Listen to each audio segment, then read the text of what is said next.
নমস্কার বন্ধুরা, উমাস কিচেনে আপনাদেরকে আবারও স্বাগত। আজকে আবার একটি রান্না নিয়ে চলে এসেছি, কচু পালং শাকের ঘন্ট।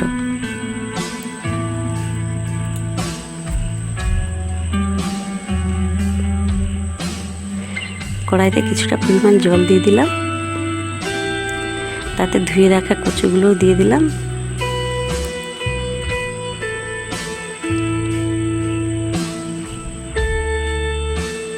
আমার কচুটা সেদ্ধ হয়ে গেছে।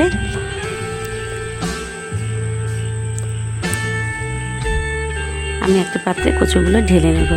এবার আমি কচুগুলো ঠান্ডা করে কচুগুলো ছাল ছাড়িয়ে নিচ্ছি।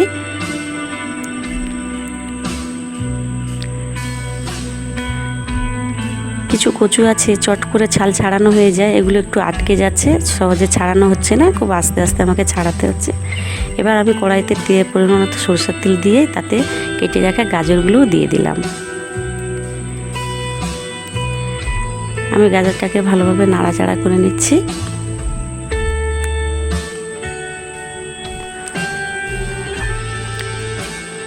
ঘন্ট বানিয়ে অনেক কিছুই সবজি দেওয়া যায়, আমি এটাতে শুধু গাজরই দিলাম। এবার সেদ্ধ করে রাখা কচুগুলোও দিয়ে দিচ্ছি।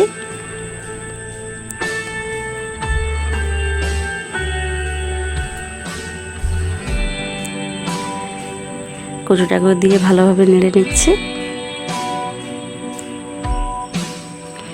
এই রান্নাটা কোনো ঝামেলা সেরকম নেই, খুব তাড়াতাড়ি রান্নাটা হয়ে যায়, বেশি সময় লাগে না। দেখুন কত অল্প সময়ে আমার রান্নাটা হয়ে যাচ্ছে। এবার আমি এতে কিছু মশলা অ্যাড করব, যেমন দিলাম পরিমাণ মতো নুন, এবার দিলাম হলুদ,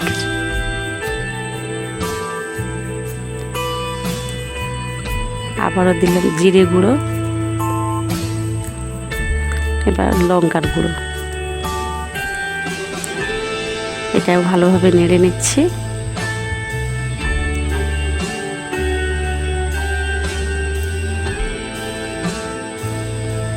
এতে আমি কেটে ধুয়ে রাখা পালং শাকগুলো এর মধ্যে দিয়ে দিলাম।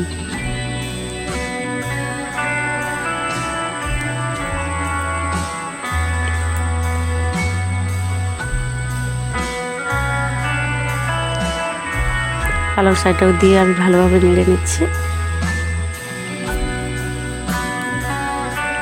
এটা বহু পুরনো দিনের রান্না, এখন মানুষ যত নতুন কিছু রান্না করলেও এইসব রান্নাগুলো করে খেলে খুব ভালো লাগে খেতে। মাঝে মাঝে আমরা বানিয়ে খাই বাড়িতে, আপনারাও বানাবেন বাড়িতে, খুবই সুন্দর খেতে লাগে।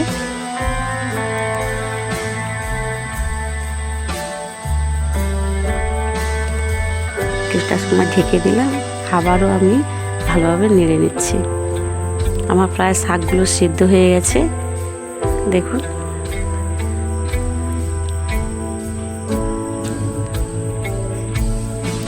এবার আমি এতে জল অ্যাড করব। আমি জল আর চিনিটা দিয়ে ফুটিয়ে নিলাম। আমার প্রায় ঘন্টটা হয়ে এসেছে। এবার এটাকে আমি ছকে নেব। কচুগুলো একটু ভালোভাবে একটু গেলে নিলাম। একটি পাত্রে আমি এটা ঢেলে নিয়ে আবার এটাকে আমাকে ছকে নিতে হবে।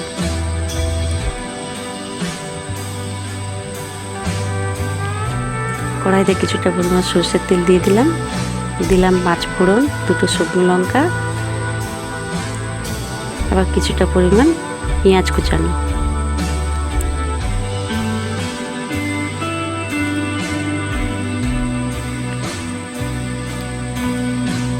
পেঁয়াজটা ভালোভাবে ভাজা হয়ে গেলে এতে আমি দেব কুড়ে রাখা আদাটাও দিয়ে দেব।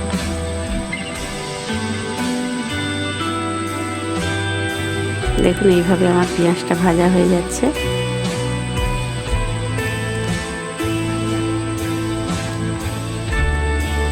আদা কুচুনোটাও দিয়ে দিলাম।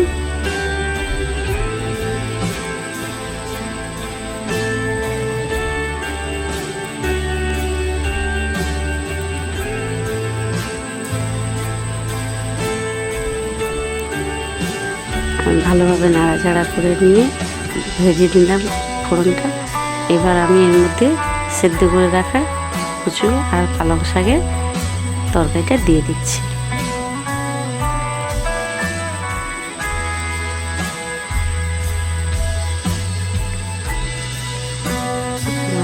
রেডি হয়ে গেল কচু পালং শাকের ঘন্ট। দেখুন তরকারিটা কত সুন্দর লাগছে দেখতে। আপনারাও বাড়িতে এইভাবে বানিয়ে দেখবেন, খুবই সুন্দর খেতে লাগবে।